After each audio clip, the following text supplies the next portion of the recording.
Kung maulan pa rin po sa Mindanao, mananatiling mainit at maalinsangan ng panahon sa halos buong Luzon at Visayas ngayong pong Biyernes.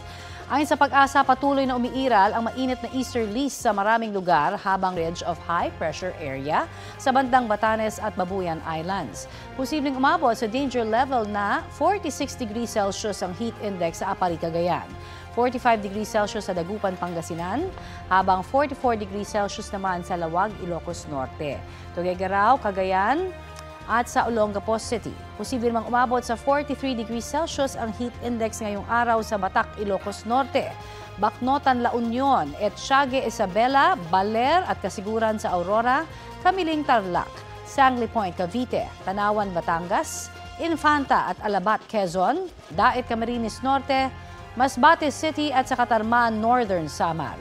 42 degrees Celsius naman sa Pasay City at ilan pang bayan sa syudad sa Luzon at Visayas.